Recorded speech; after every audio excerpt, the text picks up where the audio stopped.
नमो आदि पारक प्रकाशी कबीरम।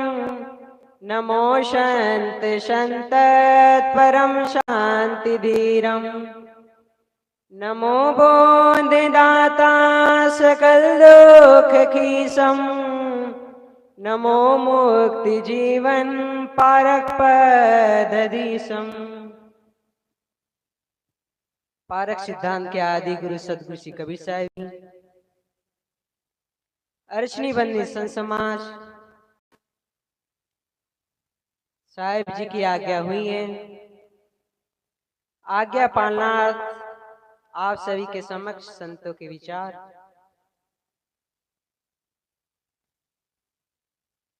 हर व्यक्ति आज जीवन में सुख और शांति चाहता है, क्योंकि जो सदगुरु श्री कबीर साहिब जी का सिद्धांत है, उनके ज्ञान को, उनकी वाणी को, उनके बोध को जो भी ध्यान पूर्वक सुनेगा नहीं, उसे जीवन में गुनेगा तो उसका जीवन हितकारी हो जाएगा, सुख और शांतिमय हो जाएगा। चाहे वो किसी धर्म का हो, चाहे किसी वर्ण का हो, चाहे किसी भी संप्रदाय का। अगर उनकी बातों को श्रवण मनन चिंतन करके, साक्षात्कार करके जीवन में अगर चलेगा तो उसका जीवन सुखमय हो जाएगा। पर व्यक्ति का जीवन विषयों में निकल जाता है। जैसे समय जाता है वैसे उसका जीवन भी निकल जाता है। संत गुरुजन बताते हैं कि दिन गुजरते चले जाते हैं, लोग मरते चले जाते हैं। दिन गुजरते चले जाते हैं, लोग मरते चले जाते हैं। जानते हैं सब गफलत के काम, फिर भी लोग करते चले जाते हैं। जानते हैं शराब पीना स्वास्थ्य के लिए ठीक नहीं है, नशा व्यसन करना ठीक नहीं है, तो भी व्यक्ति करता है। क्यों करता है? शराबी सोचता है शराब पी के मुझे सुख मिलेगा। बीड़ी पीने वाला सोचता है कि बीड़ी में सुख मिलेगा। अगर शराब पीने से सब सुखी हो जाते तो आज संसार में कोई दुखी नहीं रहता। ज्यादा धन रहने से अगर सुखी हो जाते तो जिसके पास ज्यादा धन है वो दुखी नहीं रहता। सदगुरु श्री राम स्वरूप साहिब जी का एक सवैया है, शांति भय मन राग गए पर भयो विराग सुखी तब होई। निज स्वरूप में स्थिर भय जब आशा तृष्णा रहे न कोई। पारक बोध भयो जब जीव को कलह कल्पना जाए भिगोई। और राम स्वरूप दास निज पद को गुरु की दया ते जाने कोई। शांति भय मन राग गए पर, आपके जीवन में शांति कब होगी? जब आपके मन से राग चले जाएगा। क्योंकि व्यक्ति को विषयों में सुख लग रहा है और वो सुख प्राप्त नहीं होता, जिसकी सिर्फ प्रतीति होती है। जिस सुख को वो सुख मान रहे हैं उसकी प्रतीति होती है, पर प्राप्ति नहीं होती। जैसे रस्सी में सर्प का भ्रम, सीपी में चांदी का भ्रम, इसी प्रकार विषयों में सुख का भ्रम है। और व्यक्ति को सुख का भ्रम आज से नहीं है, अनादि काल से है। और वो जिसके अंदर सुख मान रहा है उसी से वह दुखी है। तुलसीदास महाराज कहते हैं, 7 दीप 9 खंड में 3 लोक जगमाई। और तुलसी शांति समान सुख अपर दूसरो नाई। 7 दीप, जम्बू दीप, शंख श्वेत पुष्कर शालीमल कोच क्रूस, ये 9 खंड और 3 लोक जगमाए। जो शांति के समान जो सुख है वो दूसरा उसके बराबर और कोई नहीं। और भी बता रहे कि सुख शांति आपके जीवन में कब आएगी? राग द्वेष की अग्नि बुझानी, काम क्रोध वासना नसानी। तुलसी जब ही शांति ग्रह आई, तब ही उर फिर दुहाई। जब आपके जीवन में जितना भी राग द्वेष से विकार है ये जब हट जाएगा तभी आपके जीवन में शांति आएगी। शांति भय मन राग गए पर। और शांति कहाँ से मिलती है? सत्संग से। और शांति पाने के लिए सबसे मुख्य है, अगर है शांति सुख पाना, विषय परपंच तज प्यारे। अगर जीवन में शांति पाना है, सुख पाना है, तो विषय प्रपंचों को तजना पड़ेगा।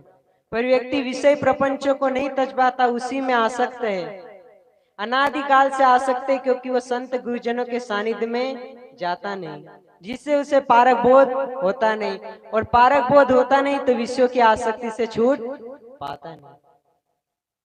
जीवन में शांति आती है सत्संग से। सत्संग भी किसका? पारखी संत गुरुजनों का। सत्संग का अर्थ है जब सत ज्ञान की बातें हो, सच चर्चा हो, उसे कहते सत्संग। जहाँ सत्य का संग हो उसी को कहते हैं सत्संग। लेकिन व्यक्ति को मनुष्य जीवन मिला है, पर इस मनुष्य जीवन को वो प्रपंच में खो देता है। रात दिन जा रहे हैं, हमारा जीवन, हमारी आयु जा रही है, लेकिन वो सत्कर्म, सेवा, भक्ति, दान, परोपकार के कर्म नहीं कर पा रहे। तो शांति, आपके जीवन में शांति आएगी विषयों के त्याग से। क्योंकि स्वामी शंकराचार्य कहते, बद्धो ही कोई विषयानुरागी, कोवो विमुक्ते विषय विरक्ते, घोरो नरकम की स्वदेह, तृष्णा छ स्वर्गम पदम की मस्ती। बधा हुआ कौन है? जो विषयों में आसक्त है। छूटा हुआ कौन है? जो विषयों से वैराग है। और इससे बिना त्याग, वैराग, बोध, विचार के और पारखी संत गुरुजनों के सत्संग बिना शांति नहीं आ सकती और विषयों से नहीं छूट सकती। शांति भय मन राग गए पर, आपके जीवन में शांति तो आएगी, लेकिन मन का राग जाने पर। मन का राग कब जाएगा? जब आप उसे हटाना चाहेंगे, राग को निकालना चाहेंगे, तभी राग जाएगा। और आप राग को तो नहीं निकालते और नाना प्रकार का दूसरा राग अपने जीवन में भरते रहते हैं। क्योंकि मन को समुद्र बताया गया, जो मन जैसे समुद्र में नाना प्रकार की तरंगे, लहरें उठा करती है, इसी प्रकार मन में कभी काम की, कभी क्रोध की, कभी लोभ की, कभी मोह की, भय, आशा, तृष्णा, राग, द्वेष, और इसी में व्यक्ति अपना जीवन निकाल देता है। संत गुरुजन बताया करते कि ब्याह की चाह उठे मन माही, तो 15, 20, 25 जो कीजे, 30 भये जब खीस भये, 40, 50 में नाम न लीजे, और काम का वेग उठे मन माही, कर ज्ञान हृदय मन माही रहीजे, और 60 मरस में मन ललचाए, तो काढ़ के जूता कपार पे दीजिए।